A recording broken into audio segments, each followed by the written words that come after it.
अखण्डमण्डलाकारं व्याप्तं येन चराचरं तत्पदं दर्शितं येन तस्मै श्रीगुरवे नमः। सदाशिवसमारम्भां शङ्कराचार्यमध्यमाम् अस्मदाचार्यपर्यन्तां वन्दे गुरुपरम्परां।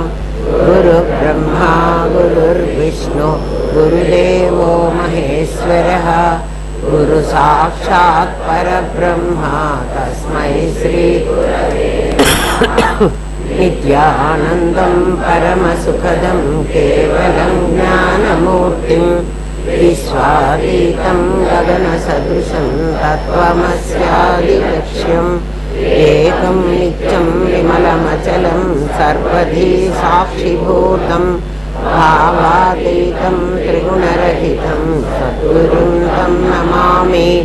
ॐ सहना भवतु सहनौ भुनक्तु सह वीर्यं करवावहै तेजस्विनावधीतमस्तु मा विद्विषावहै।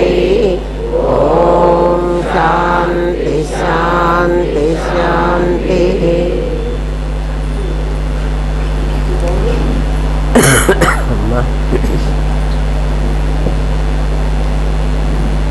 నిన్నటి వరకు మీ అందరిలో ఒక జ్ఞానం అనేది ఉన్నది.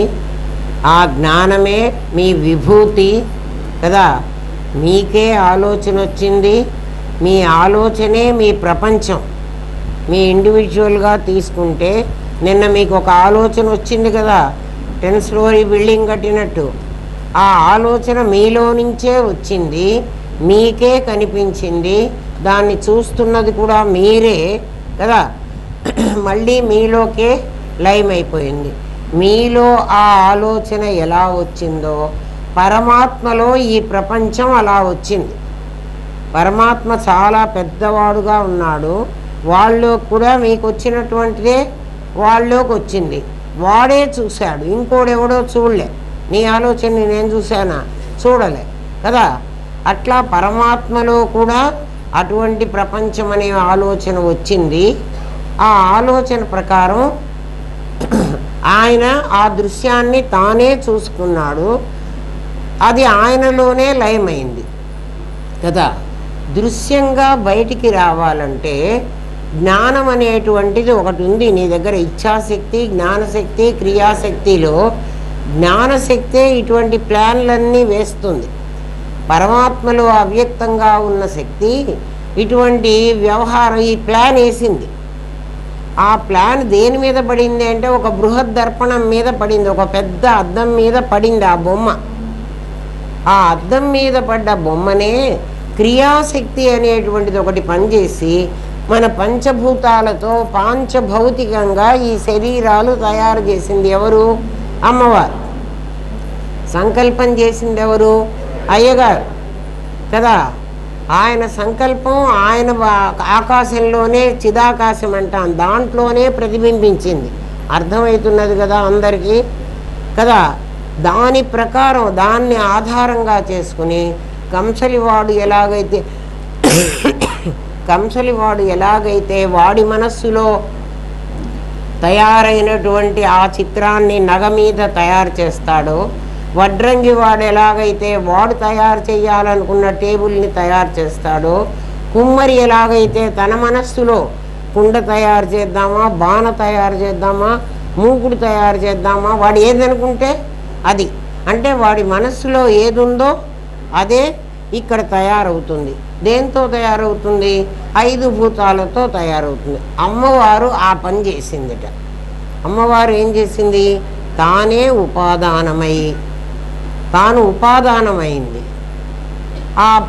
తనకి మూలం ఏమిటి అంటే ఆయన బృహద్దర్పణం మీద సంకల్పం చేస్తే మీకు ఎట్లా అయితే కనిపించిందో అది అట్లా కనిపించింది ఆయనలో కూడా.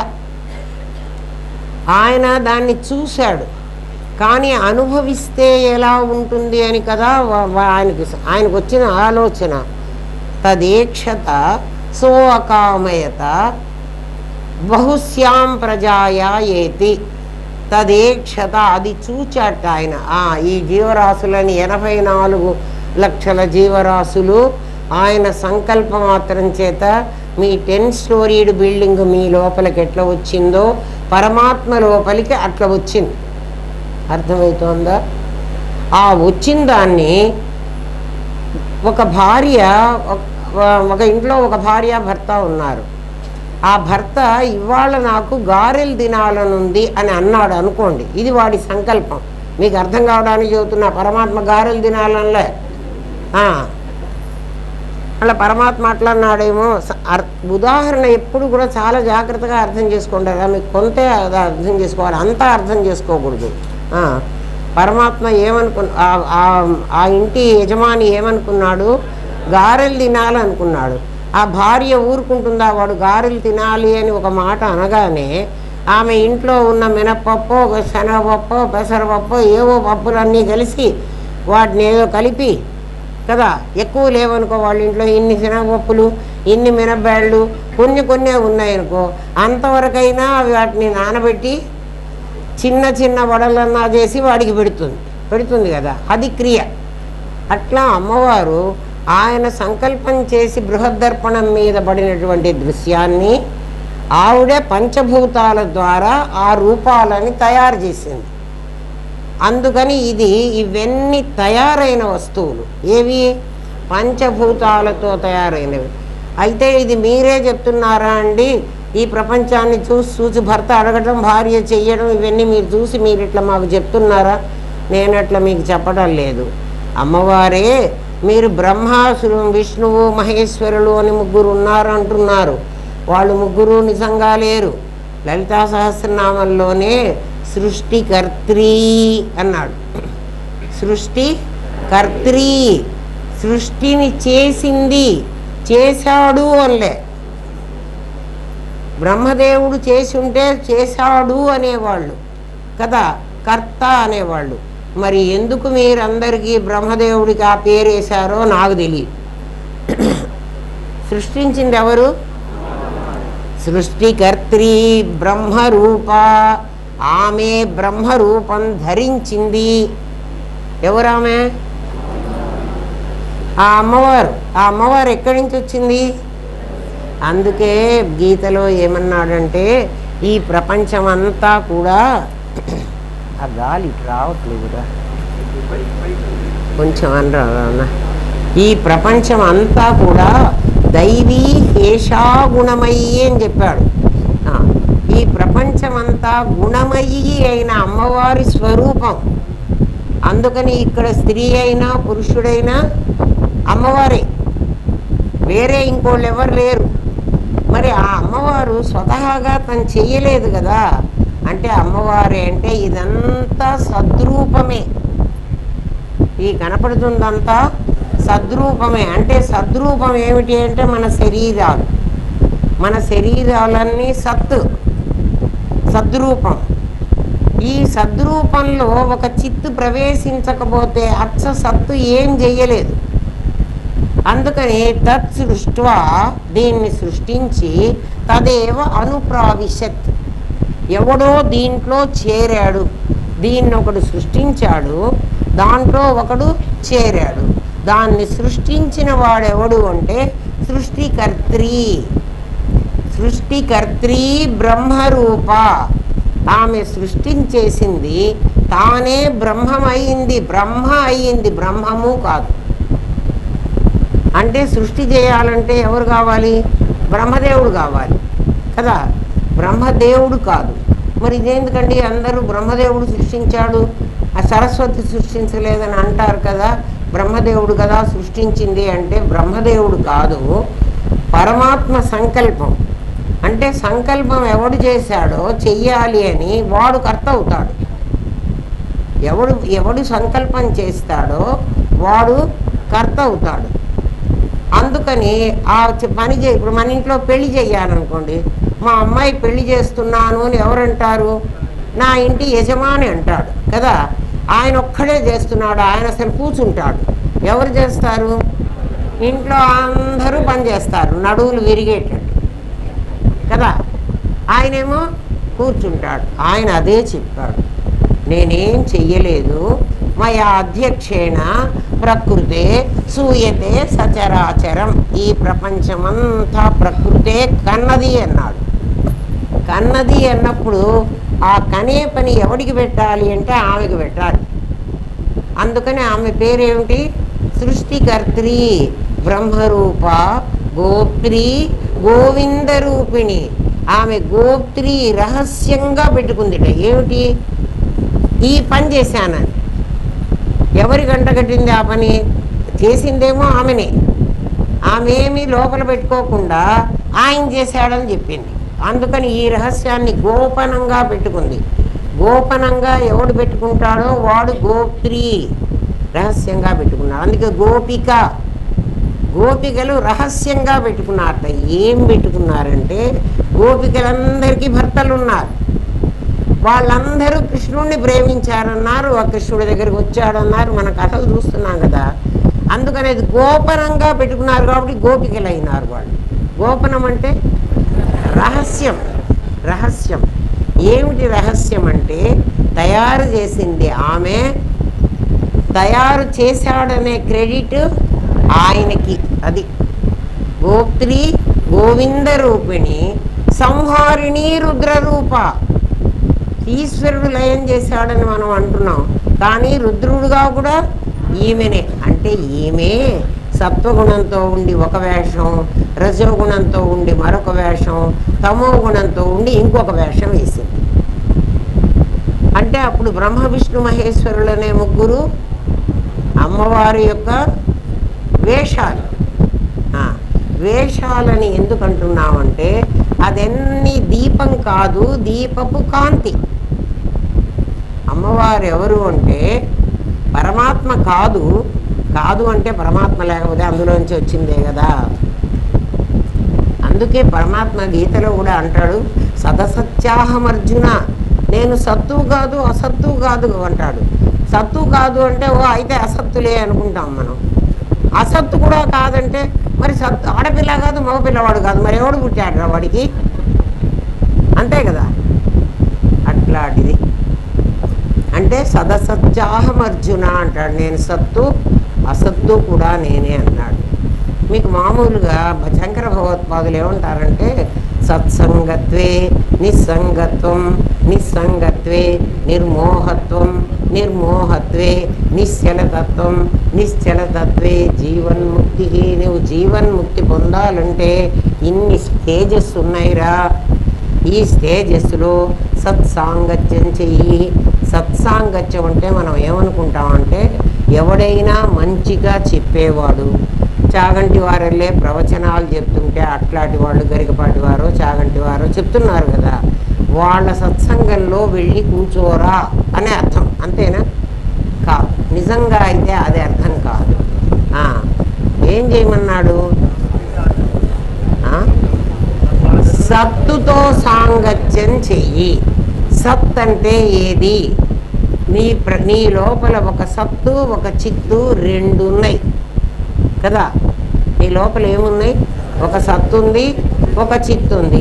చిత్తు నాకు కనిపించదు, సత్తు నాకు కనిపిస్తుంది కదా.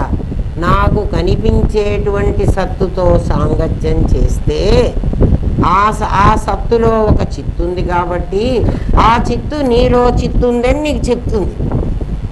అంటే ఒక సత్తున్న ఇది భానుమతి అనే ఆవిడతో స్నేహం చేస్తే మీకేం రాదు. భానుమతి అనే రూపంలో ఒక సత్తు ఉంది. ఆ సత్తు ఉందని చెప్పేవాడి దగ్గరికే వెళ్ళు కదా. మామూలుగా మీరు ఈ ప్రవచనం ఎవరు చెబుతున్నారు అంటే ఫలానా వాళ్ళు చెబుతున్నారు అంటారు, వాళ్ళ పేరు చెప్తారు. ఆ పేరు చెప్పే వాళ్ళకి ఏం తెలియదు. వాళ్ళు సత్తుతో సాంగత్యం చేస్తే వాడు ఏం చేస్తాడంటే వాడు సత్తని ఈ సత్తని చెబుతున్నాడు కదా, వాడు చిత్తు లోపల ఉన్నవాడైతేనే నీతో మాట్లాడతాడు. సత్తుతో సాంగత్యం చేస్తాయి అని చెప్పడు. ఏమ్మా వాడు నీ లోపల చిత్తుందిరా అని చెప్తాడు. నీ లోపల కూడా నా లోపల ఏది ఉందో నీ లోపల కూడా అదే ఉందిరా, నీ శరీరం కూడా వెంకటేష్ కాదురా, అది సత్తురా అని వాడు చెప్తాడు. ఎందుకంటే వాడు సత్తని తెలుసుకుంటే కదా. ఎవరినన్నా అడిగేటప్పుడు నీకు ఆస్తి ఎంత ఉంది అని అడుగుతారు కదా, అడుగుతారా ఈ మాట? ఆ పదానికి ఎప్పుడైనా మనకు అర్థం తెలుసునా? మీకు ఆస్తి ఎంత ఉంది అంటే నాకు 2 ఎకరాలు ఉంది, నాకు 4 ఎకరాలు ఉంది, నాకు 10 ఎకరాలు ఉంది, నాకు 50 ఇళ్ళు ఉన్నాయి, అది కదా చెప్తాము. ఆస్తి అంటే అస్థి, అస్థి అంటే సత్, అది అస్థినే ఆస్తి. ఇది పోగొట్టుకున్నాను నేను, నా అస్థిని నేను పోగొట్టుకున్నా. పోగొట్టుకుని ఏమంటున్నాను? దీన్ని నేననుకున్నా కదా. నా అస్థి, అస్థి అంటే నా ఉనికి, నా ఉనికి నా సత్తు. నేను సత్తు నేను ఎవడన్నా చెప్తారా? ఎవడరా వచ్చింది అంటే నేను అభిని అంటావు, కానీ నేను సత్తుని అంటావా? అనవు. అంటే నీ సత్తుని, నీ ఆస్తిని నువ్వు పోగొట్టుకున్నావు కాబట్టి నువ్వు బికారి, అంతే కదరా. పోగొట్టుకుంటే అంటే నేను ఎక్కడికి పోగొట్టుకున్నానంటే బ్యాక్గ్రౌండ్కి పంపించావు. దాన్ని అస్థి అంటలే నువ్వు, దాన్ని ఏమంటున్నావు? దాన్ని ఇంకో నామరూపాలు పెట్టి పిలుస్తున్నావు. అర్థమవుతుందా మనం ఏం పోగొట్టుకున్నామో ఏముంటుందో? కాబట్టి ఏం చెప్తున్నాడు అమ్మవారు? ఈ ప్రపంచమంతా సత్వ రజస్తమో గుణాలనే 3 గుణాలతో, ఆ 3 గుణాలు వివర్తమై నామరూప క్రియలైనవి. ఆ 3 దేశకాల వస్తువులైనవి. ఇక్కడ దేశకాల వస్తువులు కానీ నామరూప క్రియలు కానీ అదే ఈ ప్రపంచం. మిగిలిన ప్రదేమీ లేదు. ఏమైంది అంటే ఈ ప్రపంచం తయారైందే అది. దేంతో తయారైందో, దేంతో తయారైంది? పంచభూతాలతో తయారైంది. అది ఎవరు చేశారు? అమ్మవారే చేసింది కదా. నేను నా ప్రకృతి ఉన్నావు కదా, ఆమె సత్తే ఆమెకి ఇన్ని రకాల అష్టవిధ ప్రకృతులుగా వివర్తమై కనిపించింది. ఎట్లయిందంటే ఒక్క సూర్యకిరణం ఇంద్రధనస్సు అనేటువంటి 7 రంగులు వచ్చినప్పుడు ఒక అమ్మవారు నీకు అష్టవిధ ప్రకృతులు కావడంలో నువ్వు ఆశ్చర్యపడక్కర్లేదు, అది ఇదిగా కనిపిస్తున్నది. అందుకని ఇదంతా అమ్మవారి రాజ్యం. మరి అయ్యవారు ఎక్కడున్నారు అంటే ఎక్కడ అమ్మగారు ఉంటారో అక్కడ అయ్యగారు ఉంటారు. ఉండకపోతే ఈ అమ్మగారి రాజ్యం కదలదు, మెదలదు, ఏమైపోతుంది? జడమైపోతుంది. అందుకని ఆమె ఏం చేసిందంటే చిచ్చక్తి, చిత్ అనేటువంటి ఒక చైతన్య శక్తి చేతనారూప, అది చేతనారూపం ధరించింది. ధరించి ఎక్కడుంది అంటే జడశక్తి, ఈ జడమైనటువంటి ఈ శరీరంలో అది ప్రవేశించింది. అందుకని తత్ సృష్ట్వా తదేవ అనుప్రావిశత్ అన్నాడు. ఈ ప్రపంచం యొక్క ఉనికి అది. ఇది యథార్థం కాదు, కానీ యథార్థంగా మనకి కనిపిస్తుంది. ప్రశ్న అదే అడుగుతున్నాడు. ఇప్పుడు శిష్యుడు అడుగుతున్నాడు, పరిప్రశ్నోత్తర రత్నావళి కదా, క్వశ్చన్ నెంబర్ 75. దాంట్లో ఏమంటున్నాడంటే, అయ్యా మీరేమో జగత్తు మిథ్య, ఇదంతా ఆభాస అని చెప్తున్నారు. గురువు గారు ఏమని చెబుతున్నారు? జగత్తు మిథ్య, బ్రహ్మ సత్యం, జగన్ మిథ్య కదా. ఇదంతా ఆభాస అని, కనిపించినా లేనిదేనని మీ శాస్త్రం చెప్తోంది. మాకేమో కనిపిస్తున్నది, మీరేమో లేదంటున్నారు. గురువులు శాస్త్రము ఒకటే చెప్తున్నారు. ఏం చెబుతున్నారు? ఈ ప్రపంచమంతా మిథ్య, ఆభాస అని చెబుతున్నారు. ఆభాస అంటే నిన్ననే చెప్పాను. ఎందుకంటే నన్ను ఒక అమ్మాయి అడిగింది, అమ్మా మీరు నిన్న కింద పొయ్యిలో కర్రలు పెట్టారు, నిప్పుంది, పైన నీళ్లు కాగినాయి, ఆ తేడా మీకు అర్థమవుతుంది అని నేను వదిలేశాను మాట్లాడకుండా. అంటే ఏమిటి? నిప్పుకు వేడి చేసే శక్తి, అంటే అంటించే శక్తి ఉంది, వేడి చేసే శక్తి కూడా. నిప్పును ముట్టుకుంటే ఏమవుతుంది? కాలుతుంది. ఒక్క కాలడమేనా, వెలిగించడం కూడా చేయగలదా? అక్కడ ఇంకొక పుల్ల పెడితే వెలిగిస్తుంది కదా. అదే నీళ్ళకు వచ్చినట్లయితే నీళ్లు కేవలం వేడెక్కుతాయే కానీ ఇంకో దాన్ని వెలిగించలేవు. అంటే ఏమిటి? ఆ నిప్పు మీదే కుండబెట్టి కాస్తే ఆ నిప్పుకున్న శక్తి ఒక శక్తి మాత్రమే దాంట్లోకి వస్తుంది, ఇంకోటి రావటంలే. అది కదా నేను చెప్పిన ఎగ్జాంపుల్. మరి ఈ ఎగ్జాంపుల్ని మీకు అప్లై చేసుకోమన్నా. మీకు అప్లై చేసుకోమంటే ఏమిటి? మీ దగ్గర ఒక ప్రజ్ఞానం బ్రహ్మ అనేది ఒక పదార్థం ఉంది, అది దీపం లాంటిది. నేను చెప్పింది ఇదే, మీకు అర్థం కాకపోతే మళ్ళీ అడగండి చెప్తాను. అది దీపం లాంటిది. దీపం లాంటిదంటే తాను వెలగగలదు, మరొక దాన్ని వెలిగించగలదు. ఎవరు? దీపం. దాని కాంతి అవి వెలుగుతాయే కానీ మరో దాన్ని వెలిగించలేదు. అంటే ఈ రెండు శక్తులు ఉంటే ఒక శక్తి మాత్రమే దీనికి ఉంటుంది, దానికి రెండు శక్తులు ఉంటాయి. ఆ అమ్మాయి ఏమనుకుందంటే నా లోపల ప్రజ్ఞానం ఉంది కదా, అది ఇంకొకటి వెలిగించలేదు కదా అంటుంది. అది వెలిగించేది నిప్పు కాదు. అర్థమైందా? అది ఏం చేస్తుందంటే, అది ఎట్లా వెలిగిస్తుందో చెప్తా. నా లోపల ఒక శక్తి ఉంది అని అన్నాను కదా, నేను మరి నా శక్తి నేనున్నానని చెప్పుకోవడం కాక నిన్ను వెలిగించగలదు. నీలో శక్తి నిన్ను వెలిగించలేదు. మీరందరూ శక్తిపాతం చేయండి. వెలిగించలేదు అంటే ఏమిటి? ఆ దీపానికి ఆ శక్తి లేదు, దీపానికి ఆ శక్తి ఉంది, విభూతికి ఆ శక్తి లేదు. అట్లాంటి విభూతి లాంటిది మీ దగ్గర జ్ఞానం ఉంది. ఆ జ్ఞానం వేడి నీళ్ళ లాంటిది, వేడుందే కానీ ఇంకో దాన్ని వెలిగించలేదు. అదే మీ లోపలికి వెళితే, మీ ప్రజ్ఞలోకి వెళితే, అంటే దీని ద్వారా అది ఉందని కనుక్కోమన్నా. నిన్న చెప్పింది అది. అర్థమైంది కదా? ఇప్పుడు వీడు అడుగుతున్నాడు, జాగ్రత్తగా అర్థం చేసుకోండి. ఉదాహరణ ఎప్పుడు కూడా మొత్తం అది కావడానికి వీల్లేదు. అది అయ్యేటట్లయితే ఆయన అప్రమేయ అనకూడదు, ప్రమాణానికి దొరికిపోతాడు. ఒక ప్రమాణంతో ఆయన్ని పట్టుకోవాలంటే ఆయన ప్రమాణానికి దొరికిపోతే ఆయన పరమాత్మ ఎట్లా అవుతాడు? అందుకని అన్ని లక్షణాలు రావు, ప్రజ్ఞానానికి ఉంటాయి. అర్థమైంది కదా? అప్రమేయ స్వప్రకాశ మనోవాచ మగోచర. నీ మనస్సుతో ఏదైనా కనపడుతుంది, కానీ పరమాత్మను మనస్సుతో చూడడానికి వీల్లేదు కదా. మనస్సుతో కాదు, దేంతో చూడడానికి లేదు. నిన్ను నీవే చూసుకోవాలి కదా, నిన్ను నీవే చూసుకోవాలి. నన్ను నేను ఎట్లా చూసుకుంటాను? అనుభవం ద్వారా చూసుకుంటాను. అంతేనా?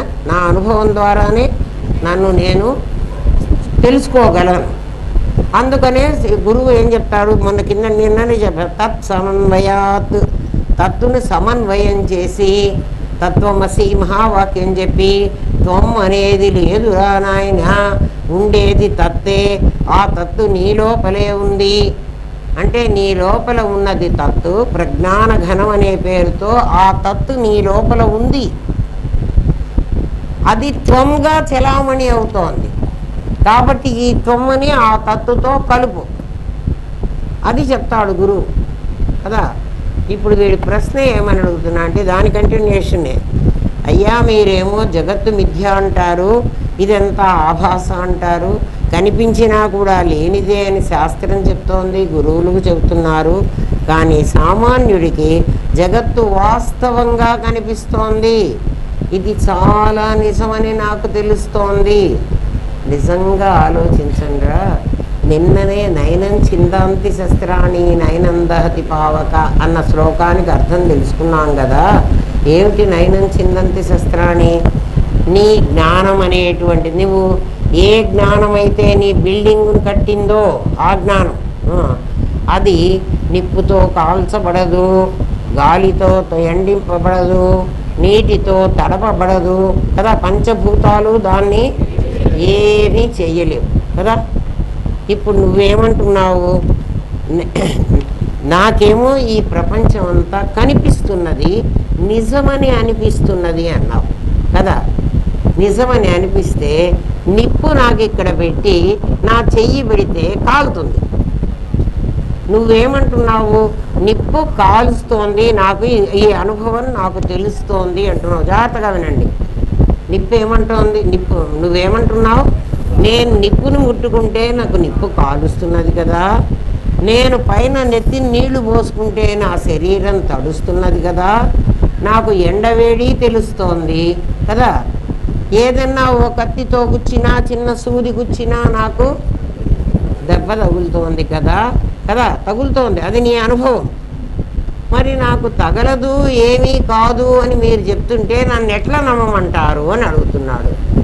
నేను చెప్తున్నది నీ శరీరానికి రా తగులుతున్నది, నీకు తగలదు. నీ శరీరం నుంచి నీ జ్ఞానాన్ని వేరు చెయ్యి, చేస్తే దానికి నిప్పంటదని చెప్పాను. అర్థమైందా? ఇప్పుడు వీడేమని అడుగుతున్నాడు? మీరు అవన్నీ చెప్పారు, అవన్నీ నాకు ఇక్కడ తగులుతున్నాయి కదా. నేను వర్షంలో తడవకూడదు, నాకు నిప్పు కాలకూడదు కదా, అది కదా మీరు చెప్పింది. అట్లాంటి పదార్థం నాలో ఉంది అని మీరు చెప్పారు. మరి నాకు తగులుతున్నది కదా, నా అనుభవంలో నాకేమవుతోంది? అవన్నీ నాకు తగులుతున్నాయి. ఏవి? పంచభూతాలు. నేను వర్షంలో పడితే తడవకూడదు.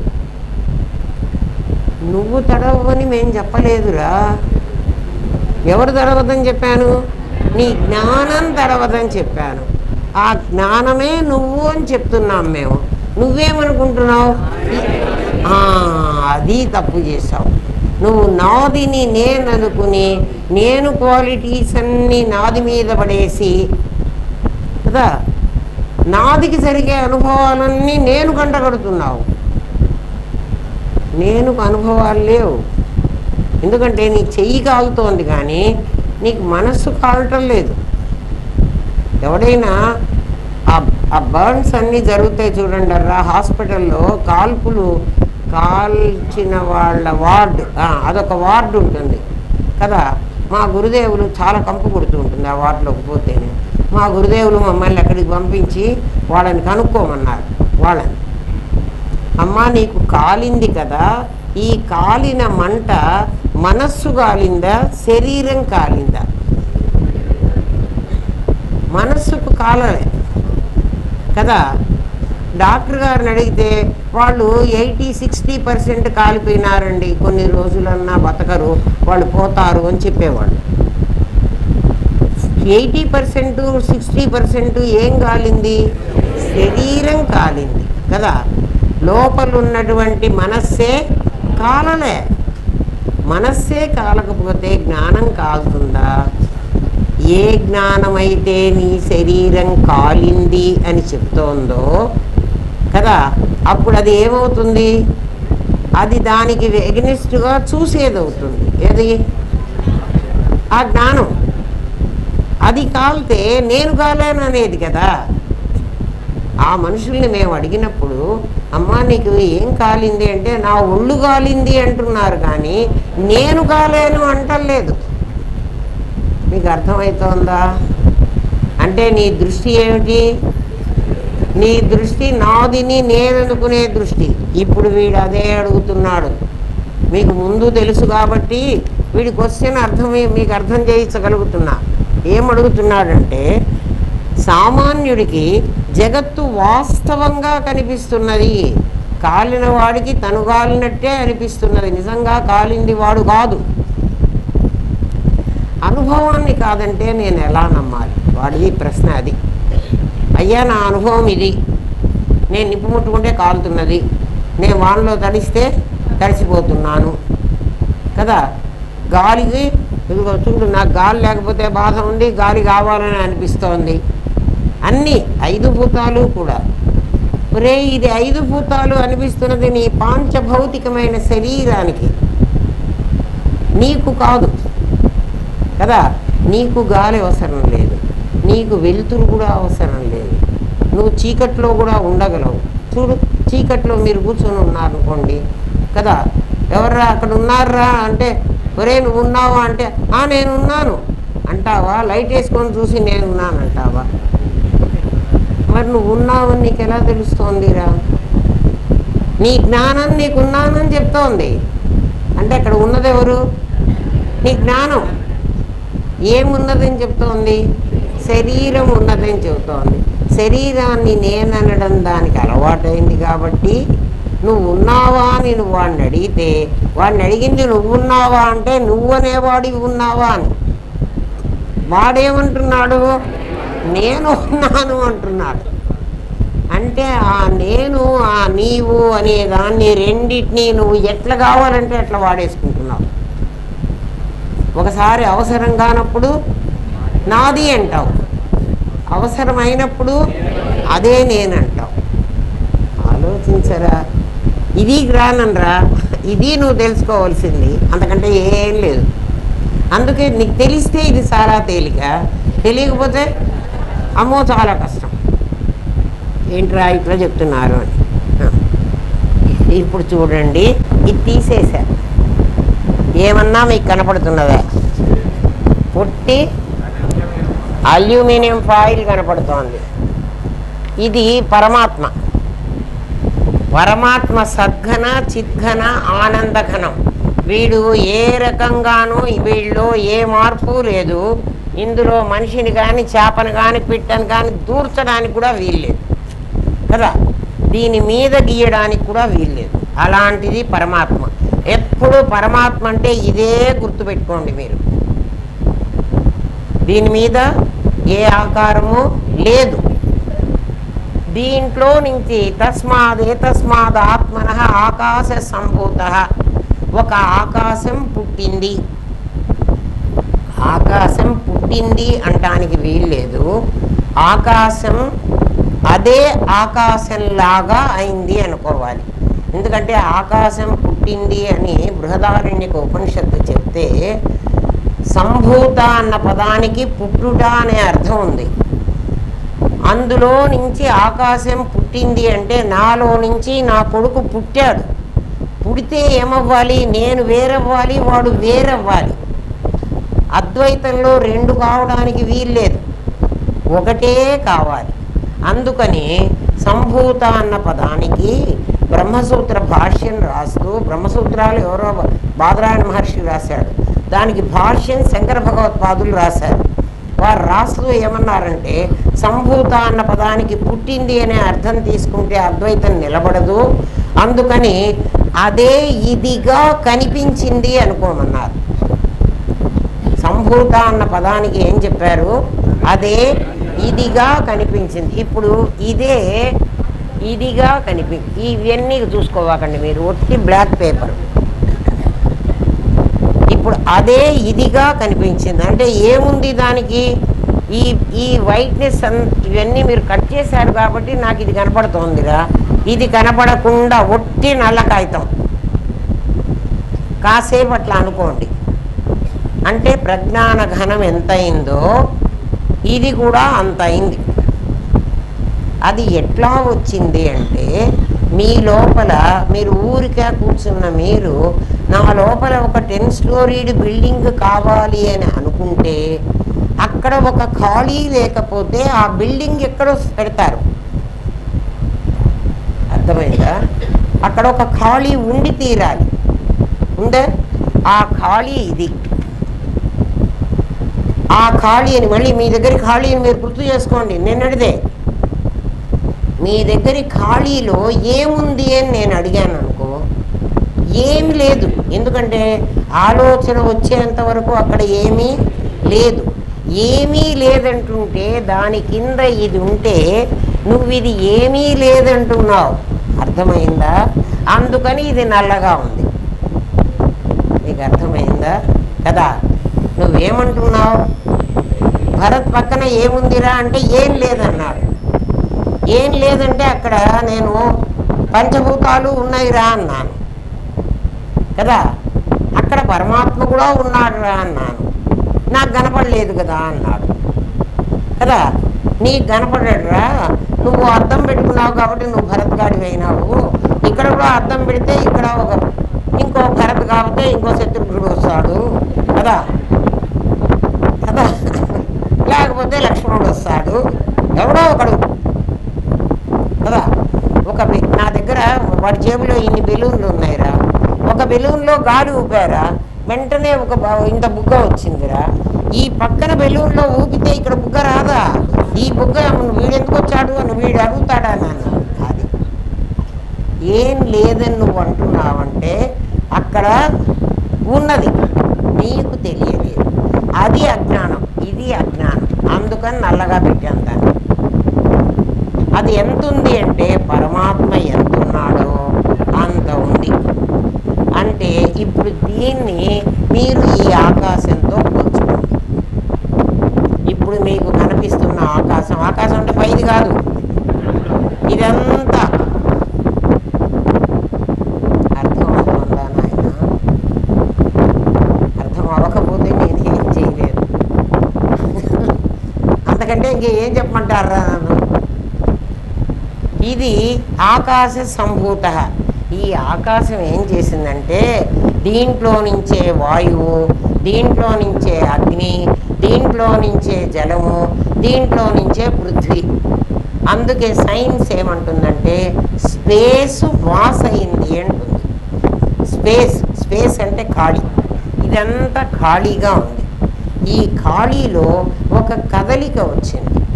ఆ కదలిక వల్ల ఖాళీలో కదలిక ఉంటుందా అండి అని మీరు అడిగితే ఖాళీలో కదలిక లేకపోతే ఇక్కడ ఖాళీగా ఉంది, నువ్వు వచ్చి కూర్చున్నావు, నువ్వు కూర్చోగానే అక్కడున్న మన నీళ్ళల్లోకి వెళితే నీళ్ళు ఎట్లా పక్కకి వెళ్ళిపోతాయో, ఆర్కిమిడీస్ సూత్రం అదే కదా.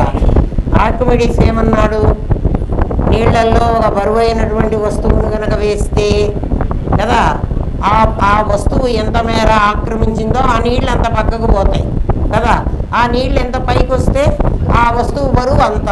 అదే కదా ఆర్కిమిడీస్ సూత్రం, వాడికి అదే కదా తెలిసింది.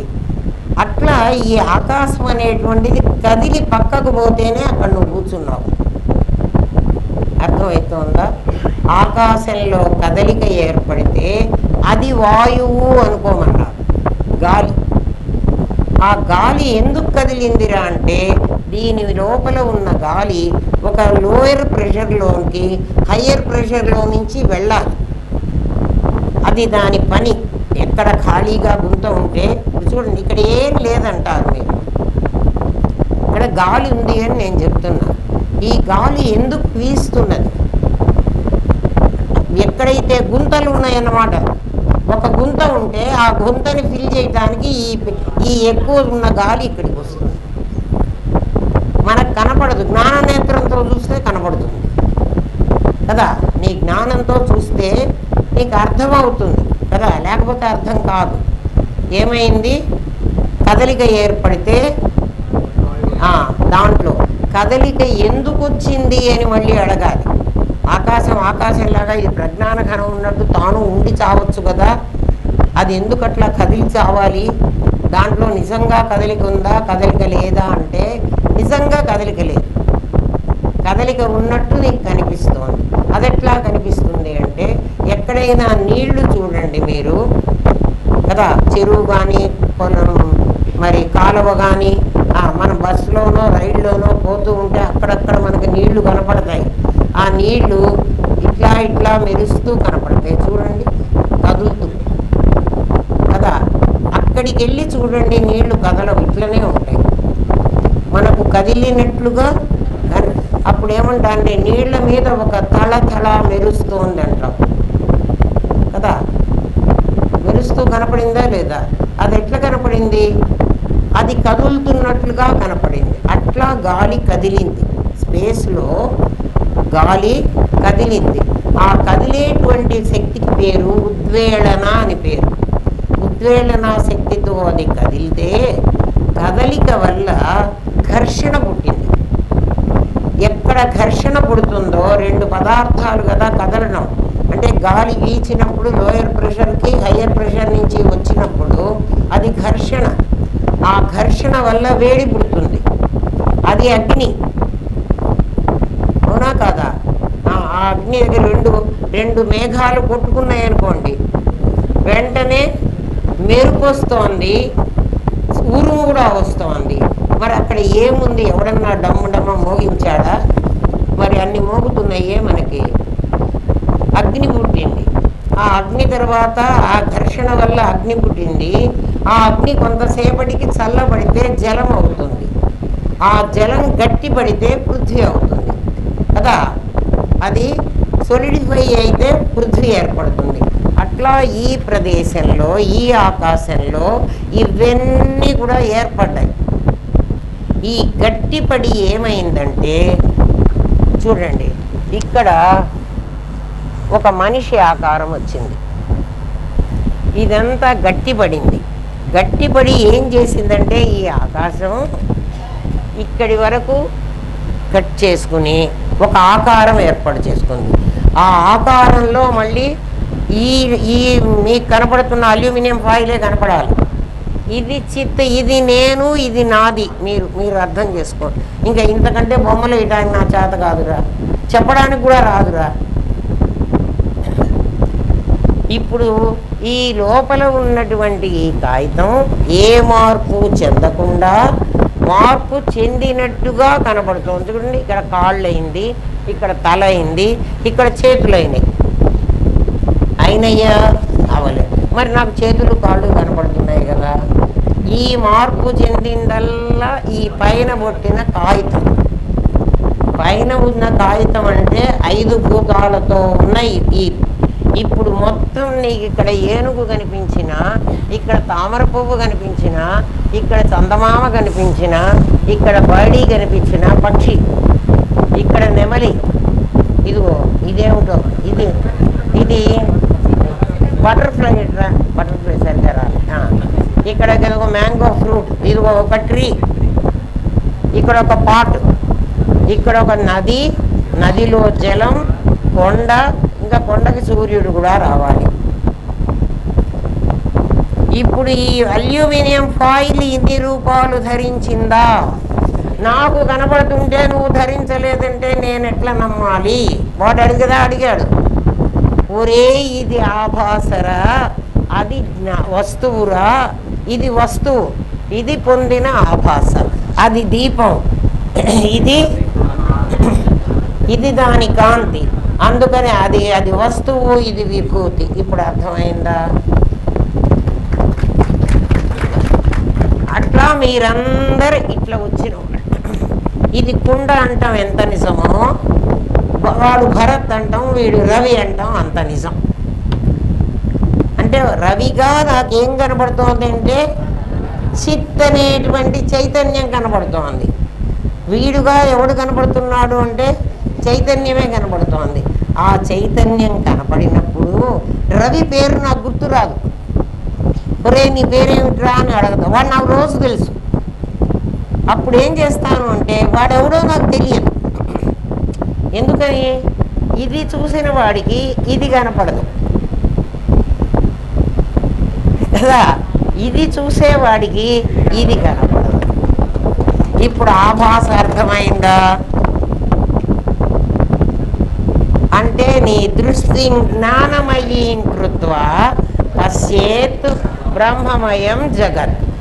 నీ సృష్టిని జ్ఞానమయం చేసుకుంటే, అంటే ఇదంతా ఆభాస అని నువ్వు నిర్ణయించుకుంటే అప్పుడు నీకు బ్రహ్మమే కనపడతాడు. అర్థమైందా? ఇప్పుడు వీడికి మధ్య ధర, వీడు వెంకటేషు, వీడు భరత్ అనుకుందాం కాసేపు. ఇక్కడ వీడున్నాడు, ఇక్కడ వీడున్నాడు. మరి ఇక్కడ ఎవడున్నాడు? ఇక్కడ ఎవరిని కట్ చేయలే కాబట్టి ఇక్కడ ఎవడు లేడు. కానీ ఇక్కడ కూడా పరమాత్మే ఉన్నాడు. ఇక్కడ ఎవడున్నాడో ఇక్కడ కూడా వాడే ఉండాలి. వాడు లేని చోటు ఉండడానికి వీల్లేదు. మరి వీడుగా ఎవడైనాడండి అంటే ఇక్కడ ఒక చిన్న అద్దం పెట్టుకున్నాడు. వీడి అద్దంలో ఇది ప్రతిబింబించింది, వీడి అద్దంలో ఇది ప్రతిబింబించింది. అర్థమైందా? చిన్న దర్పణాల్లో ఆ చిన్న దర్పణం నీ దగ్గర ఉన్నటువంటి బుద్ధి, నీ బుద్ధిలో ప్రతిబింబించినటువంటి పరమాత్మ చైతన్యం ఈ ఆకారంగా నీకు కనపడుతుంది. ఇందులో జడమైన చేతనమైన, ఇది జడం, నది అంటున్నావు, నదిగా చూస్తున్నది నువ్వు పరమాత్మనే, మనిషిగా చూస్తున్నది నువ్వు పరమాత్మనే, చంద్రుడుగా చూస్తున్నది నువ్వు పరమాత్మనే. ఒకే పరమాత్మ శక్తి నీకు అట్లా కనపడుతున్నది. వాడు అడిగిన ప్రశ్న ఇది. ఇప్పుడు మీకు అర్థమై ఉంటుంది మొత్తం ఈ ప్రశ్నకి జవాబంతా ఇది. ఏం అర్థమైందా? ఎవరికన్నా అర్థం కాలేదా? అక్కడికి వాళ్ళ సంగతి నాకు తెలియదు, నాకు కనపడరు కాబట్టి నాకు మీకు అర్థమైందో లేదో నాకు తెలియదు నాయన. అర్థమైతే సంతోషం, కాకపోతే మరీ సంతోషం. అంతే. కాలేదనుకో, నా దగ్గరికి మీరు అర్థం కాని స్థితిలోనే వచ్చారు, అట్లాగే ఉన్నారు లేని సంతోషం. ఎవరికన్నా అర్థం అయిందనుకో, పర్వాలేదురా వీడు కాస్త దారికి వచ్చాడులే అని సంతోషం. వాడేం మారిపోలేదు లేరా వాడు కాదురా. ఆ జక్కణాచార్యుడని ఆయన అన్ని శిల్పాలు చెక్కుతూ ఉంటాడు. ఆయన దగ్గరికి ఇన్ని రాళ్ళు తెచ్చి పడేస్తారు. అన్ని రాళ్ళని చెక్కడు కదా, కొన్ని రాళ్ళని శిల్పాలుగా చెక్కుతాడు, మిగిలిన రాళ్ళని అక్కడే పడుంటాయి కదా. ఎప్పుడో ఒకప్పుడు ఆ రాళ్ళు చెక్కడానికి వస్తాయి కాబట్టి రాళ్ళు రాళ్ళుగా ఉన్నాయి కదా పగిలిపోకుండా.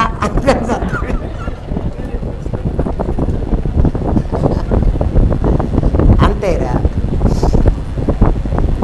అర్థమైందా? వాడు అడిగిన ప్రశ్న ఏంట్రా? ఇంకా ఇందులో ఏమైనా డౌట్ ఉందా రంగనాయకులు? ఏం డౌట్ లేదా? ఇది చెప్పమన్నావు కదా నువ్వు, అది డౌట్ ఉంటే అడుగు నాయన, ఏం పర్వాలే. గురుదేవా, ఇప్పుడు ప్రశ్న అర్థమైందా? ప్రశ్న అర్థం చేయించడానికి ఇంత కష్టపడ్డా. వాడు ఏమడిగాడు? అయ్యా మీరు జగత్తు మిథ్య అంటున్నారు కదా, మిథ్య అంటే ఏమిటి? మీకు ఇవి ఏనుగుగా ఇది నెమలిగా మీకు కనబడుతున్నప్పటికీ ఇది ఏనుగు కాదు, ఇది నెమలి కాదు మీకు కనబడుతుంది. అట్లా మీ 10 స్టోరీడ్ బిల్డింగ్ మీకు కనబడుతోంది, అది బిల్డింగ్ కాదు. ఎందుకంటే నువ్వు ఎక్కి కూర్చోవడానికి వీల్లేదు, ఆ ఇంట్లో నేను ఉంటాను అనడానికి వీల్లేదు. ఏమిరా 10 అంతస్తులు ఇల్లు కట్టుకున్నావు, ఒక అంతస్తు నాకు ఇయ్యరా?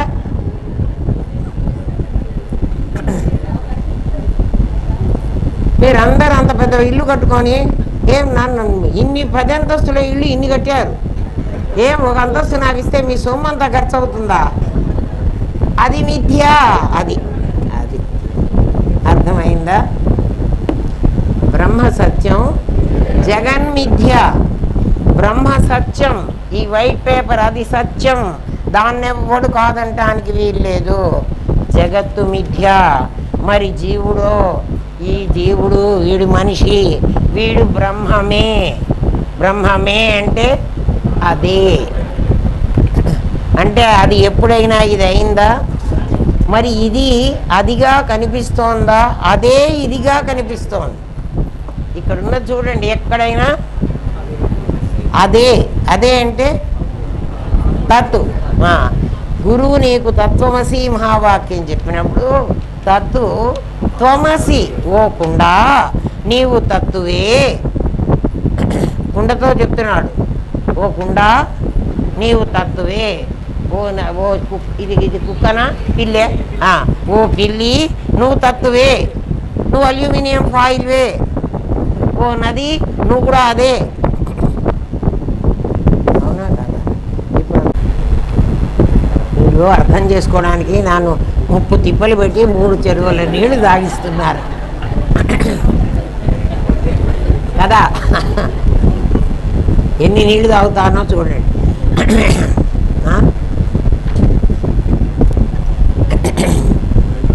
నా అనుభవాన్ని మీరు కాదంటే ఎట్లా నమ్మాలి అని అడిగాడు. అనుభవం ఏమిటి? పంచభూతాలతో నా శరీరం పోతోంది, నశించిపోతోంది. నాకు అనుభవం వస్తోంది. ఏమిటి? కాల్చుకుంటే ఈ శరీరం కాలుతున్నది, తడుపుకుంటే తడుస్తున్నది కదా, గాలికి ఎండుతున్నది కదా. నిన్న ఎండాకాలమై మనం చాలా ఎండలు, సభా ఎండలు. ఎవరన్నారు ఆ మాట చెప్పండి? నాది అంటుంది. ఎందుకని ఆ నాది అంటోందంటే మీకు చెప్తా వినండి. అది ఎందుకు అంటోంది అంటే మన శరీరం కూడా 5 భూతాలతోనే తయారైంది. ఈ 5 భూతాలు సమానమైనటువంటి దాంతో తయారైనాయి కదా. ఎవరంటున్నారంటే ఒక భూతం ఎక్కువైతే మిగిలిన 4 భూతాలు మేము భరించలేమంటున్నాయి. నువ్వెందుకు ఎక్కువైనావు? చలి పుడితే అంటున్నాయా? మిగిలిన 4 అంటున్నాయి. అది మనమేమనుకుంటామంటే మనమే అంటున్నాం, ఎంత కష్టం, మనమే అంటున్నాంరా. రోగాలు వచ్చినా అన్నీ వచ్చింది దీనికే, నాదికే. నువ్వు నాదిని నేనును వేరు చేసుకోకపోబట్టి నీకు అన్ని సమస్యలు వస్తున్నాయి. వేరు చేసేయి. ఎట్లండి వేరు చేయటానికి వీల్లేదే? ఎందుకు వీల్లేదురా? నువ్వే ఆలోచించు. నువ్వే కదా కలగాపులగం చేస్తున్నావు. పేడ బెల్లం కలుపుకోమని మేము చెప్పామా? పరమాన్నం చేస్తానంటావు, పేడను తీసుకొచ్చి బెల్లంలో కలిపేసావు. ఇప్పుడు ఆ బెల్లం పనికిరాదు, పేడ పనికిరాదు, అందుకే తగలబెడుతున్నాం. ప్రతి దాంట్లో ఇది ఉందిరా కదా. ఇది తెలుసుకోలేకుండా ఇది నేనేననుకుని ఈ కుండ అంటుంటే కుండ పగిలిపోతోంది. కుండలో ఉన్న అల్యూమినియం ఫాయిల్ పగలలేదు, కుండ చిరిగిపోయింది కదా. అర్థమైందా? మసక చీకటిలో మసక చీకటి ఎందుకు వచ్చింది అంటే, మనకి చీకటి ఎందుకు వచ్చింది అంటే నీ లోపల నీకు ఉన్నదాన్ని నువ్వు గ్రహించలేకపోయావు. అందుకని ఇక్కడ ఏమీ లేదు, ఆ పక్కన ఎవరున్నారా అంటే ఏం లేదన్నాడు వాడు. అట్లాగే నీ లోపల కనిపించినటువంటి ఒక ఖాళీని నువ్వు ఏం లేదంటున్నావు. ఖాళీ ఉందనన్నా అనరా, లేకపోతే నువ్వు ఎట్లా బిల్డింగ్ కట్టావురా? అక్కడ ఖాళీ ఉంది కదా, మరి లేదంటావేమిటి? అంటే నీకేం అలవాటు అంటే నీకు ఏది తెలియకపోతే అది లేదంటావు కదా. ఇప్పుడు మీకు చెప్తా పదండి. నేను హాల్లో కూర్చుని వంటింట్లో ఒక వస్తువు తెమ్మని వీడికి చెప్పా. ఒరే ఫలానా వస్తువు తీసుకురారా అన్న. వాడు అక్కడికి పోతాడు, పోయి అంతా చూస్తాడు. అమ్మా ఇక్కడ ఏం కనపడటం లేదంటాడు. ఎందుకు కనపడటం లేదు వాడికి? నేను తెమ్మన్న వస్తువు యొక్క లక్షణం వాడికి తెలియలే. ఆ వస్తువు ఫలానాది ఇట్లా ఉంటుంది అని నేను డిస్క్రైబ్ చేస్తే వాడు ఆ వస్తువుని పట్టుకురాగలడు. ఊరికినే దాని పేరు చెప్పి అది తీసుకురారా అన్నాను అనుకో, వాడు తేలేడు. అర్థమైందా? అది మసక చీకటి. మసక చీకట్లో తాడును చూచి మనం పామని ఒకడు తాడును చూసి పాము అంటాడు, ఇంకొకడు పూలదండ అంటాడు, ఇంకొకడు నేల పగులు అంటాడు. అక్కడ నేల పగిలింది, అక్కడ పాము లేదు, ఏం లేదంటాడు. ఒక్కొక్కడు ఒక్కొక్క అనుభవాన్ని చెబుతాడు. తాడు తెలిసిన వాడికి అసలు అనుమానమే రాదు. అక్కడ ఒక తాడు నేనే పడేశాను అనుకో, వెలుగులో ఎప్పుడో నేను ఒక తాడు అక్కడ విసిరి పారేసా, నాకు అవసరం లేదని. ఒరే అక్కడ నేనే తాడేసేలేరా, అది తాడేరా అంటారు. కాదమ్మా అది పాము అంటాడు ఒకడు. ఎందుకంటే వాడికి తాడు తెలియదు. తాడు తెలిసిన వాడికి అది తాడు. అది మసక చీకటి అయినా పర్వాలేదు, చీకటి అయినా కూడా. అస్సలు చీకటి అయితే వాడికి అక్కర్లేదు, ఏం అసలు ప్రాబ్లమే లేదు. అస్సలు చీకటి కాదు, నీ దగ్గర ఉన్నది జ్ఞానం అనేటువంటి వెలుగుంది. నీ దగ్గర ప్రజ్ఞ ఉంది, కానీ అది మూసుకోబోయింది. అంతే కదరా? ప్రజ్ఞ ఉంది, దాన్ని బ్యాక్గ్రౌండ్కి పంపించేసావు. దాని తాలూకు వెలుగులో వ్యవహారాలు చేస్తున్నావు మనం. దాని పేరు జ్ఞానం. అర్థమైందా? వేడి నీళ్ళు కాచినటువంటిది అది ఎందుకు చూపించాను అంటే, వేడి నీళ్ళకి నిప్పంటిచ్చే శక్తి లేదు, కాల్చే శక్తి ఉంది. చేయి పెట్టామంటే కాలుతాయి వేడి నీళ్ళు. తెల్లే నీళ్ళలో వేలు పెట్టండి, తెల్లే నీళ్ళకి ఒక పుల్ల పెట్టండి, అదే పుల్ల తీసుకెళ్ళి పొయ్యిలో పెట్టండి, వెంటనే కాలిపోతుంది. అది అర్థమైందా? ప్రజ్ఞ తెలియనప్పుడు జ్ఞానమే నీ దగ్గర జ్ఞానం ఉంది, ప్రతి ఒక్కడి దగ్గర జ్ఞానం. ఎప్పుడు గుర్తుపెట్టుకోండి, దీపము దాని కాంతి, అది వస్తువు, ఇది ఆభాస. అదే గుర్తుపెట్టుకోండి. గాఢాంధకారంలో తాడు కనిపించదు. గాఢాంధకారం అయితే అసలు తాడు ప్రాబ్లమే లేదు. నీకు గాఢాంధకారం లేదు, నీకు తెలివి ఉంది కదా. తెలివి లేకపోతే మనుషులు ఎట్లా పనిచేస్తున్నారా? ఉంది. పాము, పూలదండ, నేల పగుళ్ళు కనిపించవు. మనకు అసలు జ్ఞానమే లేకపోలేదు. ప్రతివాడికి స్ఫురణ ఉంది. అయితే అది నకిలీ స్ఫురణ. నకిలీ స్ఫురణనే మేము ఆభాస అంటాం. అర్థమైంది కదా? నీ జ్ఞానం నకిలీ జ్ఞానం, ఒరిజినల్ జ్ఞానం కాదు. అదే పరమాత్మనే జగత్తుగా చూపిస్తున్నది. ఆ నకిలీ జ్ఞానం ఏం చెప్తోందంటే, ఇప్పుడు చూడండి, నేను అమ్మ ఇక్కడ ఏమేమి ఉన్నాయి అని అడిగాను అనుకోండి, మీరు వెంటనే ఏమంటారు? ఇక్కడ వివేకానందుడు ఉన్నాడు, ఇక్కడ ఏదో నెమలి ఉంది, ఏనుగుంది, ఉంది ఉంది అంటున్నారు. చూడండి, ఈ ప్రపంచమంతా ఉంది అంటున్నారు మీరు కదా. అది ఉంది అని ఎలా చెప్తున్నావు? నేను ఇంతకు ముందు ఒక పక్షిని, ఒక ఏనుగుని ఇట్లా ఉన్నదాన్ని చూసా కదా. చూసావా చూడలేదా? అంటే చూసావంటే ఎప్పుడు చూసావు? నిజమైన ఏనుగుని చూసావు, దాని ఆకారాన్ని నీ మనస్సులో పెట్టుకున్నావు. దాన్ని మేము వృత్తి అంటాం. వృత్తి అంటే ఆ ఏనుగు యొక్క ఆకారం, ఆకారమే కదా వృత్తి. ఆ ఆకారాన్ని యాజ్ ఇట్ ఈజ్ నీ లోపల పెట్టుకోకుండా దాన్ని వాసనగా పెట్టుకున్నావు. ఏనుగు ఇలా ఉంటుంది, పిల్లి ఇలా ఉంటుంది, కుక్క ఇలా ఉంటుంది, అన్నీ నీ మనస్సులో వాసనారూపంగా పెట్టుకున్నావు. ఇప్పుడు వాసన ఎట్లా ఉంటుందో మీకు చూపిస్తాను. ఒక కుక్కని అనుకోండి కాసేపు, కుక్క అన్న పదమే అనుకోండి, లేకపోతే పిల్లి అన్న పదం అనుకోండి. అనుకోగానే మీకు పిల్లి కనిపించదు. పిల్లి యొక్క ఆకారం ఇప్పుడు కనిపిస్తుంది. అనుకోగానే అది అనుకుంటున్నది వాసన. అది వెంటనే పిల్లి ఆకారం కనిపించింది. పిల్లి ఆకారాన్ని ఇక్కడ రాస్తాం. అర్థమైందా? ఇంకా మీకు అర్థం కాలేదులే. వాసన వృత్తి ఇంకా మీకు అర్థం కాలేదు. ఇప్పుడు మళ్ళీ చెబుతాం, లేకపోతే అర్థం కాదు కదా. ఒక గాజు చెయ్యాలి అనుకున్నాడు ఒక కంసలివాడు. గాజు అనే పదమే అనుకున్నాడు. ఎట్లాంటి గాజు చెయ్యాలి అని వాడి బ్రెయిన్లో వెంటనే ఒక గాజు కనపడాలి. కనపడకపోతే ఆ గాజుని ఈ గాజు మీద పెట్టలేడు వాడు.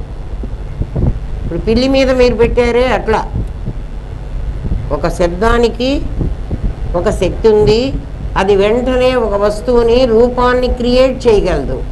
శబ్దానికి శక్తి ఉంది అన్నప్పుడు నామం, అది రూపాన్ని క్రియేట్ చేస్తుంది అన్నప్పుడు రూపం.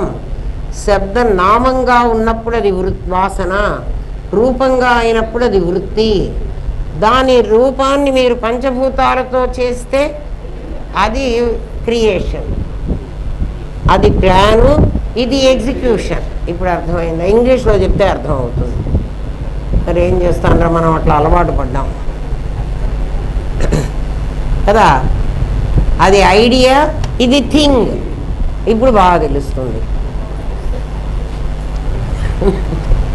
కదా. ఐడియా అనేటప్పటికి ఏమైపోయింది?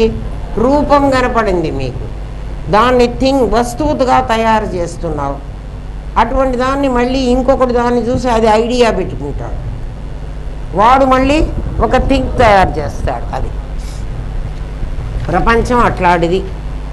నిజంగా ఎవడో ఒకడు చేసుకుంటే వాళ్ళలాగా ఇంకోటి చేసుకుంటే, అట్లాగే మరొకడు వాడి చూసి ఇంకోటి చేసుకుంటే, అట్లా తయారైనాం మనం అందరం. అట్లా పర్మిటేషన్స్, కాంబినేషన్స్, ఇన్ని రకాల బుద్ధులు వచ్చి ఉన్నవి 3 గుణాలు. వాడు రంగులు ఎట్లా కలిపాడు కదా.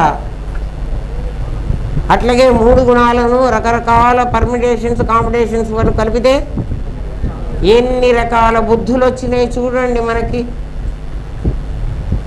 మంచి అంటే ఎవడు మంచో, చెడు అంటే ఎంత చెడో, రకరకాల చెడులు ఉన్నవన్నీ లేవు అసలు. ఏమ్మా, ఈ నకిలీ జ్ఞానం, ఇది నకిలీ జ్ఞానం. నకిలీ జ్ఞానం అంటే ఏమిటి? మీ మనస్సులో అంతకుముందే ఒక వాసన ఉంది, ఆ వాసన వృత్తి రూపం ధరించింది. ఆ వృత్తిని ఇక్కడ చూసేటప్పటికీ వెంటనే ఇది కోడి, ఇది కుక్క, ఇది పిల్లి అని అందరు అదే అంటున్నారు. ఒకడంటే సరేలే అనుకోవచ్చు. అంటే అందరిలో ఒకడు ఉన్నాడు, వాడే వృత్తిని వాసన చేసుకుంటున్నాడు కదా. ఆ వాసన అనుకూలంగా బొమ్మల్ని మాట్లాడిస్తున్నాడు. అది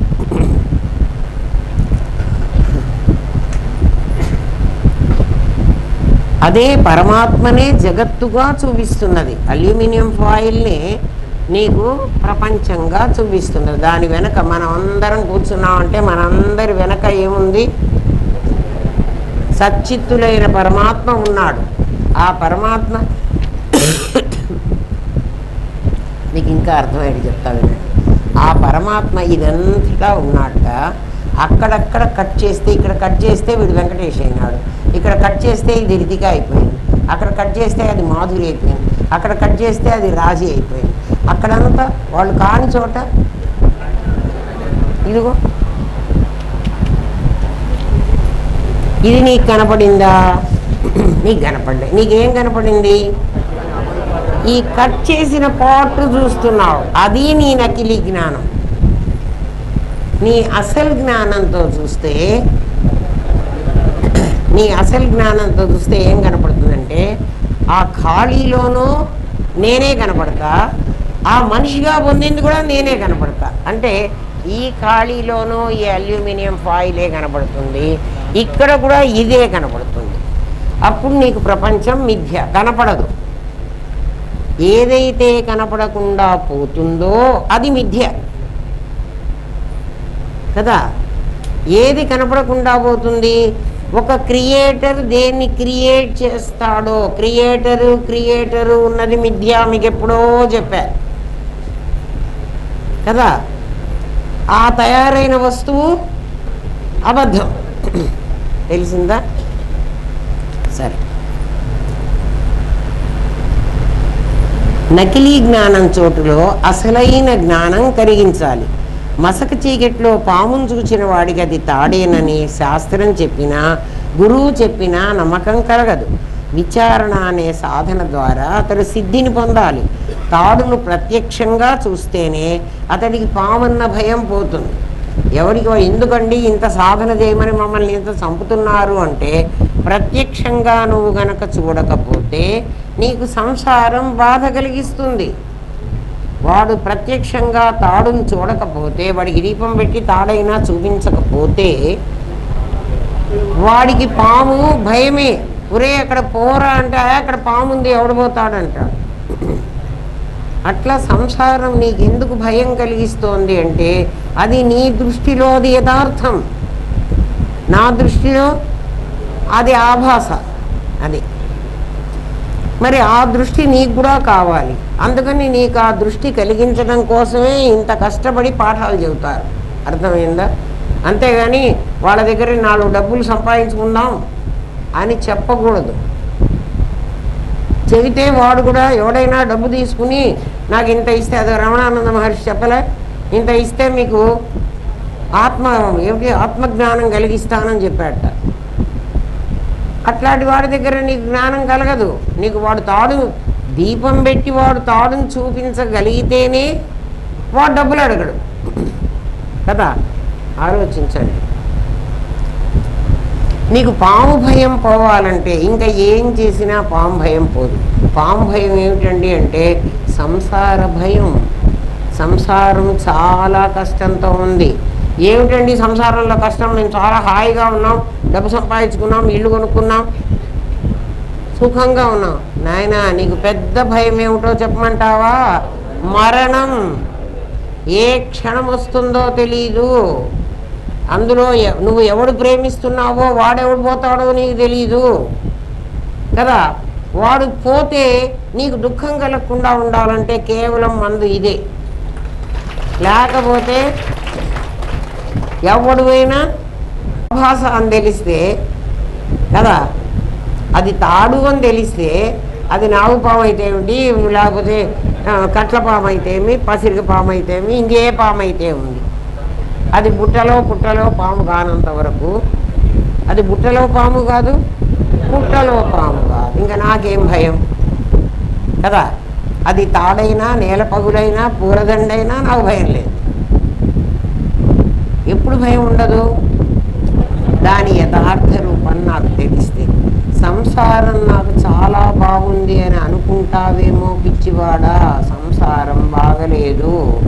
ఎందుకంటే మృత్యు అనేటువంటిది ఎక్కడుందో, ఏ రకంగా వస్తుందో, ఏ క్షణం వస్తుందో నీకు తెలియదు. అది నీకు పెద్ద బాధ.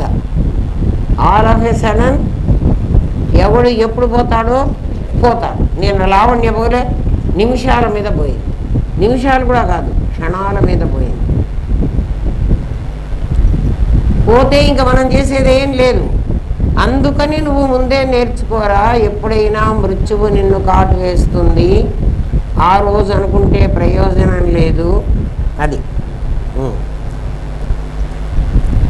వాచా వేదాంతం వల్ల నేను రోజు శ్రవణం చేస్తున్నానండి, అద్వైతం రోజు వింటానండి, రోజు మీ యూట్యూబ్లో పాఠం వింటూనే ఉంటానండి. నాయన అది వాచా వేదాంతం రా, దాంట్లో నీకు మరణ భయం పోదు. నీకు మరణ భయం పోవాలంటే నిజం నీకు కావాలి, నిజం నీకు తెలియాలి. గురువాక్యం, శాస్త్ర ప్రమాణం, స్వానుభవం అది ఉన్నప్పుడు మాత్రమే నీకు భయం పోతుంది. లేకపోతే ఎన్ని పాఠాలు చెప్పినా పోదు. అది వాచా వేదాంతం అంటే అది. వాక్కు ద్వారా నువ్వు ఎంత వేదాంతం విన్నా, అద్వైతం నేను 40 ఏళ్ల నుంచి వింటున్నానండి, అయినా నాకు మరణం వస్తుందా? ఖచ్చితంగా వస్తుంది నాయన. అద్వైతం విన్నా కదా, నాకెందుకు మరణం వచ్చింది?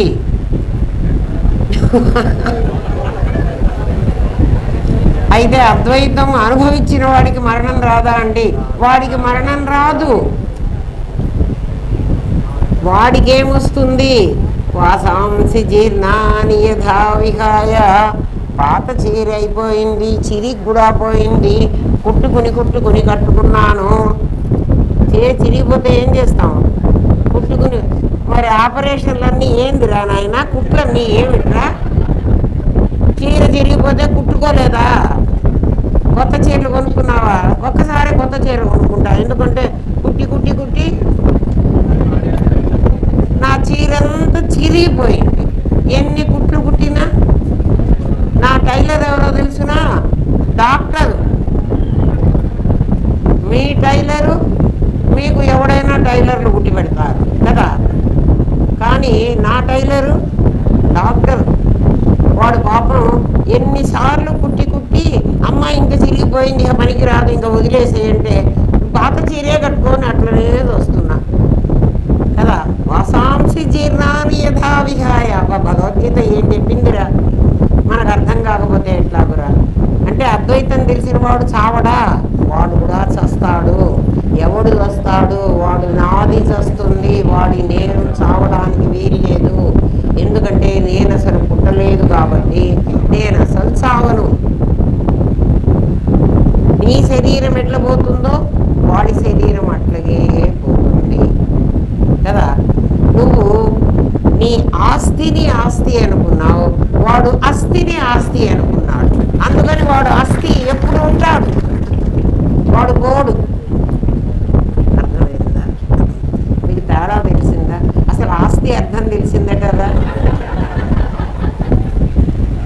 అసలు పెళ్లి చూపులకు వెళితే ఆ పెళ్లి కొడుకుని వాడి స్థితిగతులు ఏమిటండి అని అడుగుతారు.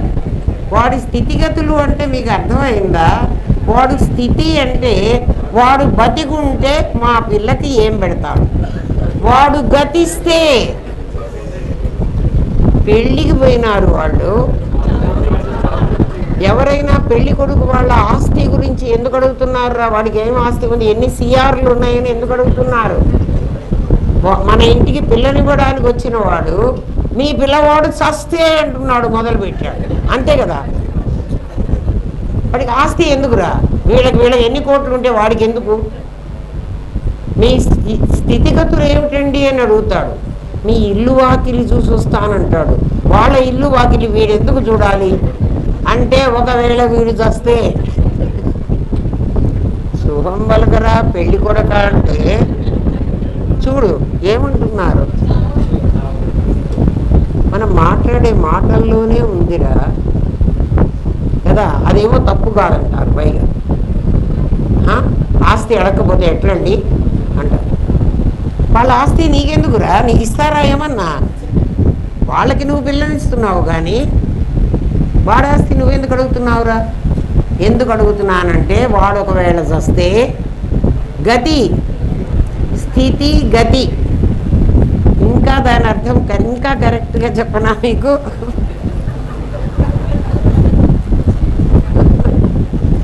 స్థితిలో ఉన్నాడు అంటే వాడు బతికున్నాడు కదా, వాడు గతిలోకి వెళ్ళిపోయినాడు. స్థితి, గతి. గతి అంటే కాదురా, పొటెన్షియల్ ఫామ్లో ఉన్నాడా వాడు కైనటిక్ అయినాడా? వాడు పొటెన్షియల్ ఫామ్లో ఉంటే వాడు బతికుంటాడు, వాడు కైనటిక్ అయితే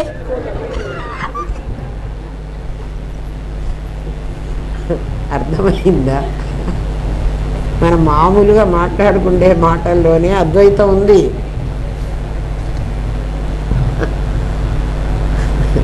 అందుకని వాచా వేదాంతం ఎన్ని సంవత్సరాలు నువ్వు నేను ఎందుకు మిమ్మల్ని అర్థమైందా అని ఎందుకు అడుగుతానంటే, మీరందరూ ఇంత కష్టపడి గంటన్నర టైము కూర్చోబెట్టి ఇక్కడ కూర్చొని మరి గంటన్నర కూర్చుంటున్నారు కదరా కదా, మీ పనులన్నీ వ్యాపారాలు వ్యవహారాలన్నీ మానుకొని కూర్చుంటున్నారు. సంవత్సరాల తరబడి కూర్చుంటే అర్థం కాకపోతే దీనివల్ల ఏం ప్రయోజనం ఉండదు. ఎందుకంటే రోగం వచ్చి మనం ఏ హాస్పిటల్కో వెళ్ళామనుకోండి, వెంటనే మనకేమనిపిస్తుందంటే మామూలు వాడికి అయ్యో హాస్పిటల్కి వెళ్ళానే, పెద్ద ఆసుపత్రి, దీంట్లో ఇన్ని డబ్బులు ఖర్చు పెట్టాలి, నా వాళ్ళకి డబ్బులు ఉన్నాయో లేవోనే, లేకపోతే నేను చచ్చిపోతానేమోనే, ఇవన్నీ అనిపిస్తాయి. ఒక జ్ఞానం కలిగిన వాడికి ఏమనిపిస్తుంది అంటే అసలు హాస్పిటల్ ఉందా, ఈ ఇల్లు ఎట్లా కట్టారో హాస్పిటల్ కూడా అట్లాగే కట్టారు, నా ఇంట్లో నా కొడుకులు నా పిల్లలు ఎవరో సచ్చిత్తులే కదా, నేను చూడటం అలవాటు చేసుకున్నా కదా, హాస్పిటల్లో డాక్టర్ కూడా సత్తు చిత్తే కదా, ఆ సత్తు చిత్తు ఈ సత్తు చిత్తుకి ఏమన్నా చేసుకుంటే చేసుకొని, లేకపోతే వాడు నేను ఇద్దరం పరమాత్మనమే, నాకేం కాలేదు, ఏమన్నా అయ్యేది ఉంటే ఉంటుంది, ఉండేటట్టుంటే ఉంటే చీర ఇంకా కాస్త 4 కుట్లు వేస్తే పనికి వస్తుందంటే మళ్ళీ నాకు కట్టి పంపిస్తాడు వాడు, లేదంటే చించవతలు పారేస్తాడు, అంతే కదా. వాడికి బాధా భయం ఉండదు. బాధా భయం ఎందుకు ఉండదు అంటే తాడుని పాముగా చూసినప్పుడు వాడికి భయం ఉంటుంది, కానీ తాడుగా చూడడం అలవాటు చేసుకున్న వాడికి భయమే ఉండదు. అర్థమైందా? వాచా వేదాంతం ప్రయోజనం లేదు. ఎన్ని గంటలు పాఠం విన్నా, యూట్యూబ్లో మేము వింటూనే ఉన్నాం, వింటున్నా వేదాంతంలో ఉన్న గొప్పతనమే ఉంటే నీకు అర్థం కానియదు. నీ కర్మ దిగకపోతే నీకు అర్థం కాదు. మీకే చెప్పండి, ఇదే ఎన్నిసార్లు చెప్పుంటాను, అప్పుడు అర్థం కాలేదు కదా, ఇప్పుడు అర్థం అవుతోంది కదా, ఏమై ఉంటుంది? అది కర్మ తెగితేనే తనకు స్ఫురణ ఉన్నదని అందరికీ తెలుసు కదా. ఆ స్ఫురణ నకిలీ స్ఫురణని, నిజమైన స్ఫురణ తనలోనే మరుగుపడి ఉన్నదని మనకు తెలియదు. మన దగ్గర దీపపు కాంతి మనకు ఉన్నది అని తెలిసినప్పుడు దీపం ఖచ్చితంగా ఉండాలి, ఉండకుండా ఉండడానికి వీలు లేదు. ఎందుకంటే ఎవడికి వాడికి, నీకు వీడి జ్ఞానం నీకు కాదు కదా, నీ జ్ఞానం నీది, వాడి జ్ఞానం వాడిది, వాడి జ్ఞానం వాడిది కదా. ఒకవేళ కళ్ళు చూసే దాంట్లో నీకు తేడా కనిపిస్తుందేమో, ఎందుకంటే విజన్లో తేడా రావచ్చు, నా అద్దాలు నేను వేరే పెట్టుకోవచ్చు, కానీ లోపల ఉన్న జ్ఞానం మాత్రం నీ జ్ఞానం, వీడి జ్ఞానం, వాడి అందరి జ్ఞానము విభూతి. విభూతి ఉన్నది అంటే ఖచ్చితంగా నీ లోపల ఒక దీపం ఉంది. నువ్వు ఆ విభూతి దగ్గర నుంచి దీపం వరకు వెళ్ళి ఆ దీపం నేను అనుకోవడమే నీ సాధన. నువ్వు ఎట్లా సాధన చేసుకుంటావో చేసుకో, నాకు అభ్యంతరం లేదు. నేను చేసినట్టే నువ్వు చేయక్కర్లే, ఆ సాధనలో నువ్వు నిలబడాలి కదా. ఇక్కడ అర్థమైనట్టే ఉంటుంది, కానీ దాని లోపలికి వెళ్ళడం నీకు తెలియదు. కాంతి దగ్గర నుంచి దీపం దగ్గరికి వెళ్ళడం ఎందుకు తెలియదురా? వెళ్ళండి, అది ప్రయత్నం చేయండి. మీకు ఏ కొత్త మెథడ్ తెలిస్తే ఆ మెథడ్లో వెళ్ళండి, ఫాలో అవ్వండి, నాకేం అభ్యంతరం లేదు. నేను వెళ్ళింది మీకు చెప్తున్నా. ఇదే పెడతామంటే మరీ మంచిది, లేదండి మేము కొత్త మెథడ్స్ కనుక్కుంటామంటే ఇంకా మంచిది. అవునరా, కనుక్కోకూడదని ఏముందిరా? మన మహర్షులు ఎన్నెన్ని కనుక్కొని మనకు రాయబట్టి కదా మనకు తెలుస్తోంది. గురువు శాస్త్రము వాచా వేదాంతం చెప్పినా అది మన అనుభవానికి రాదు. అందుకే వారిని బాధ గురువులోని కొట్టేస్తున్నాం. బోధ గురువు నీకు అనుభవాన్ని కలిగిస్తాడు. అందుకని బాధ గురువు బోధ గురువు అని ఇద్దరు గురువులు ఉన్నారట. బోధ గురువు ఏం చేస్తాడు? నీకది అర్థమయ్యేదాకా గొంతు చించుకునేన్నా వాడు చెప్తూనే ఉంటాడు, వాడు వదిలిపెట్టాడు. అదే నీ అనుభవంతో నీవే విషయాన్ని గ్రహించగలవు. బోధ గురువు నుండి బాధ గురువును వేరు చేయడం కష్టమైన పని. బోధ గురువు ఒక మెటల్ డిటెక్టర్ నీ చేతికి ఇస్తాడు. మెటల్ డిటెక్టర్ అది పెట్టుకో కదా. ప్రతి వస్తువును ఆ డిటెక్టర్ సాయంతో నీవే కనుక్కోవచ్చు. ఇది నేనంటోందా, ఇది నాదంటోందా, నాది మాట్లాడుతోందా, నేను మాట్లాడుతున్నానా, ఇదే కనుక్కో. నేను మాట్లాడదు, నాది మాట్లాడుతుంది. గుర్తుపెట్టుకోండి, మెటల్ డిటెక్టర్ అది. నేను అనగలిగిన శక్తి ఒక్క ప్రాణికి మాత్రమే ఉంటుంది, ఇంకెవ్వరూ నేనన్ను. చూడండి, నేనెవరినన్నా ఒరే నీ పేరేమిట్రా అని అడిగాను. నేనేమడిగాను? నీ పేరు అని అడిగా. వాడు వెంటనే నా పేరు అంటాడు. అంటే ఆ నేను అనగలిగిన కెపాసిటీ వాడికి ఉంది. ఇందాక రెండన్నాను, నిన్ను నువ్వు గుర్తించగలవు, ప్రపంచాన్ని కూడా గుర్తించగలవు. ఆ శక్తి నీ దగ్గర ఉంది. నువ్వు గుర్తిస్తున్నావు కదా. నీ దగ్గర దీపం ఉందిరా, ఖచ్చితంగా నీకు అనుమానమే లేదు.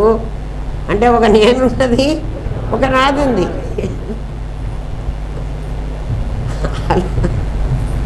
ఆలోచించు. అది మెటల్ డిటెక్టర్. అది ఉందనుకో ఆ గోడ, అది నేను అని అనలేదు కదా. అయితే దానిలో లేదా అండి పరమాత్మ? ఉన్నది. చూడండి, నువ్వు దాని దగ్గరికి వెళ్ళి దాన్ని దాటి వెళ్ళాలనుకో, తక్కువని తలకాయ పగలగొడుతుంది. దానిలో ఉన్న చైతన్య శక్తి లేకపోతే అది నిన్ను ఎందుకు కొట్టింది? అది కొట్టింది అంటే ఇప్పుడు నీ మీద ఎవడైనా వచ్చి కూర్చుంటే నువ్వు ఎట్లా నెట్టేస్తావో దాని మీద కూర్చుందామని పో. అది అవ్యక్తంగా ఉంది, దాని లోపల కూడా ఉంది. ఎందుకంటే ఇక్కడే ఉంటే దీని లోపల లేకుండా ఎట్లా పోతాడురా? మీరేమంటారంటే ఇది చేతనం, ఇది జడం అంటారు. అసలు జడం లేదు. జడం లేదంటున్నారు ఏంటండి? మళ్ళీ మా కొత్త సిద్ధాంతం చెబుతున్నారు. జడం లోపల చేతనం ఉంది, అందుకని అది అవ్యక్తంగా ఉంది, వ్యక్తం అవుతుంది. దాని దగ్గరికి వెళ్ళదు, కొడుతుందో కొట్టదో కదా. అది జడం కదా. అది నా తలకాయ ఎట్లా పగల కొట్టి రక్తం కూడా వచ్చేటట్టు కొడుతుంది. అది ఎట్లా కొడుతుందో చెప్పనా? నేను ఎంత ఫోర్స్గా దాని దగ్గరికి వెళ్ళానో అంత ఫోర్స్తో కొడుతుంది. అమ్మో, దాంట్లో ఏం లేదంటారు. నువ్వెంతో అది కూడా అట్లాడిదేరా. అర్థం చేసుకో కావాలంటే. అవునా కాదా? ఏమో మమ్మల్ని పిచ్చివాళ్ళు చేస్తున్నారమ్మా మీరు. మిమ్మల్ని పిచ్చోళ్ళని చేయడం, ఉన్న పిచ్చి వదిలిస్తున్నా. పిచ్చి పట్టుకొని ఉన్నారు బాగా. ఎందుకు పిచ్చి పట్టిందండి? మాకు దేహ భావన ఎప్పుడు ఉంటే అప్పుడు నీకు పిచ్చి పట్టినట్లే లెక్క కదా. ఆత్మభావన ఎప్పుడు నీకు ఉంటుందో నీ పిచ్చి వదులుతున్నట్టు లెక్క. నేను పిచ్చి పట్టిస్తున్నానా చూడండి, ఆ గోడ దగ్గరికి వెళ్ళి చూడండి, అది కొడుతుందో కొట్టదో. ఎంత బలంగా బంతిని గోడకు విసిరేస్తావో అంత బలంగా. బంతి జడం అయినా నువ్వు ఎంత బలంగా కొట్టావో అంత బలం. ఎవరికన్నా నేను అపకారం చేస్తే వాడు మళ్ళీ నాకు అపకారం చెయ్యొద్దా? అదే కదా కర్మ. నువ్వు చేసేటప్పుడేమో బాగా చేస్తావా, మళ్ళీ వాడు చేస్తేనేమో మళ్ళీ నీకు బాగుండదా? దేవుడు చేశాడని మళ్ళీ వాడిని ఎత్తిన పెడతావు కదా. మా గురుదేవులు మాకు ఎట్లా చెప్పేవాళ్ళు అంటే, మా గురుదేవులు చాలా బాగా చెప్పేవాళ్ళు. మా గురుదేవుల్లాగా ఎవరు చెప్పలేరు, నేను కూడా చెప్పటం లేదు. నేను అనుకుంటా మీకు అంటే ఎక్కడా చెట్టు లేకపోతే ఆమోద చెట్టు మహావృక్షంలాగా అనిపించినట్టు మీకు అట్లా అనిపిస్తుంది. కానీ అంటే ఇంకెవరి దగ్గర వినలేదు కాబట్టి. రామనాథం గారి దగ్గర వినుంటే మీకు అట్లా అనిపించదు. మా గురుదేవులు అంత గొప్పవాళ్ళు. ఒక ముసలమ్మట గిన్నెలో పాలు పెట్టిందిట. మా గురుదేవులు ఇట్లాంటివే చెప్పేవాళ్ళు. ముసలమ్మ గిన్నెలో పాలు పెట్టుకుంది, కాచి పెట్టింది. అవి ఇంకా మరి కొంచెం చల్లారాక మూత పెడదాం అనుకుందేమో, ఆ పిచ్చిది ఏమనుకుందో తెలియదు. ఆ ముసలిది హాయిగా వచ్చి హాల్లో కూర్చొని ఏదో ఒత్తులు చేసుకుంటూ కూర్చుంది. ఒక పిల్లి వచ్చింది. ఆ పిల్లి కాస్త ఆ గిన్నెలో మూతి పెట్టి పాలు కాస్త తాగిన శబ్దం ముసలిది విన్నది. విని ఆ చేతిలో ఉన్న కట్టెని విసిరేసింది. ఎవరి మీదికి? పిల్లి మీదికి. పాపం దాని కాలుకి బాగా దెబ్బ తగిలింది. ఆ పిల్లి కాలు కుంటుకుంటూ పాలు సగం తాగింది. మిగిలిన పాలు ఎట్లాగో పనికిరావు దానికి. పిల్లి పాలు తాగుతోంది. ఇది మూత పెట్టుకోకుండా జాగ్రత్త పెట్టుకోకపోవడం దీని తప్పు, ముసిల్లాన్ తప్పు. పిల్లి దాని ఆహారం కదా, అదేం సంపాదించుకోలేదు కదా, అది ఎక్కడికో వచ్చి అది తాగాలి కదా. అది కాస్త తాగిందిట. ఈమె కొట్టింది దాన్ని. దాని కాలు కాస్త విరిగింది. అది కుయ్యో కుయ్యో అంటూ పోయింది. అది పోతుంటే అయ్యో పాపం పిల్లికి కాలు కుంటేయింది అని బాధపడకపోగా పాడు పిల్లి పాలంతా తాగేసింది అని 4 తిట్టింది కూడా. పిల్లి పాలు తాగింది, కాలు ఎరగొట్టుకుంది, పోయింది. తర్వాత ఈమె ముసలామె కదా, ఏదో బాత్రూంలో ఈమె కూడా కాలు జారి కింద పడింది. కాలు విరిగింది కదా. ఈమె కాలు విరిగితే హాస్పిటల్కి పోయి కట్టుకట్టించాడు పాపం కొడుకు. కట్టుకట్టిస్తూ వాడు ఏమన్నాడంటే, ఎందుకే అమ్మా నువ్వు మూల పడి ఉండక నువ్వు అనవసరంగా పోయి అక్కడ ఆ బాత్రూంలో పోయి కింద పడ్డావు అని 2 తిట్టాడు. నా కొడుకు నన్ను తిట్టాడు అని ఈమె ఏడుస్తున్నది. నేను పడ్డది కాక వాడు ఇంకా ఏదో ఎక్స్ట్రా నన్ను తిట్టాడు అని ఏడుస్తున్నది ముసిలి. ఆ పిల్లికి అది దాని ఆహారం అది తాగిపోతే నువ్వు కాలు ఎరగొట్టి మళ్ళా దాన్ని నువ్వు తిట్టావు. నువ్వు ఇప్పుడు నీ కాలు విరిగితే వాడు తిట్టాడని నువ్వు మళ్ళీ వాడిని అంటున్నావు. అందరికి కూడా చెబుతుంది, నా కొడుకు చూడు ఎట్లా తిడుతున్నాడు అని. ఆ రోజు నువ్వు తిట్టలే, అప్పుడు ఆ పిల్లి ఎట్లాంటిది కాదు. నువ్వు అర్థం చేసుకోరా, ఎంత బలంగా నువ్వెవరికన్నా అపకారం చేస్తే అంత బలంగా నీకు మరొకటి చేస్తాడు. వాడేది ఎక్కర్లే. కర్మ చేసేటప్పుడు జాగ్రత్త. అయితే కర్మ చేయకుండా ఊరికే కూర్చోవాలండి మేము? ఏం ఊరికే కూర్చోక్కర్లే నాయన. నేను అసలు కర్మే చేయటం లేదు. నేను అరుణ్ గోవిల్ని ఈ వేషం వేసుకున్నాను. అమ్మవారు వేషం వేసింది కదా, ఆ వేషంలో ఏం జరుగుతుందో నాకు సంబంధమే లేదనుకో, నీకు కర్మ అంటదు కదా. నీకు కర్మ అంటదు. దేహాభిమానే గళితే విజ్ఞాతే పరమాత్మని. నీ మనస్సు ఎక్కడికి పోయినా పిల్లి మీదికి పోకూడదు. అర్థమైందా? ఇది మెటల్ డిటెక్టర్. మెటల్ డిటెక్టర్ నీ దగ్గర పెట్టుకుంటే, లేకపోతే నీకు స్తంభంలాగా కనపడుతుంది, రితికలాగా కనపడుతుంది. ఇది మనిషి అంటావు, అది స్తంభం అంటావు, అది పిల్లి అంటావు. నీకు జ్ఞానం కలిగించింది భగవంతుడు. విచారణ చేసుకుని యథార్థాన్ని తెలుసుకోవడానికి రా.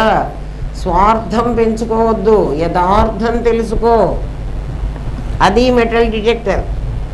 బోధ గురువు నీకు మెటల్ డిటెక్టర్ చేతికి ఇస్తాడు. నువ్వు ఎక్కడికి పోయినా నీకు తెలిసిపోతుంది. ఏమ్మా రేపు చెప్పుకుందాంరా. 7:33 అయింది. అర్థమైంది కదా? జాగ్రత్త గుర్తుపెట్టుకోండి. నిన్నటి నుంచి గుర్తుపెట్టుకోవాలి మీరు. నిన్నటి చాలా ఎవరికి వాడికి మళ్ళీ కొత్త జన్మ మొదలైంది కదా. ఓం తత్సత్. స్వస్తి ప్రజాభ్య పరిపాలయంతాం న్యాయేన మార్గేణ మహిన్మహేష. ఓ బ్రాహ్మణేభ్య శుభమస్తు నిత్యం. లోకా సమస్తా సుఖినో భవంతు. ఓం పూర్ణమదః పూర్ణమిదం పూర్ణాత్ పూర్ణముదచ్యతే. పూర్ణస్య పూర్ణమాదాయ పూర్ణమేవావశిష్యతే. ఓం శాంతి శాంతి శాంతి. ఓం నమో బ్రహ్మాదిభ్యో బ్రహ్మ విద్యా సాంప్రదాయ కర్తృభ్యో వంశర్షిభ్యో గురుభ్యో నమో మహద్భ్యః. సర్వోపద్రవరహిత ప్రజ్ఞానఘనః ప్రత్యగర్థో బ్రహ్మైవాహమస్మి. బ్రహ్మైవాహమస్మి. బ్రహ్మైవాహమస్మి అనుకుంటూ మీ దీపం దగ్గరికి వెళ్ళిపోండిరా. అది ఆ పని చెయ్యండి.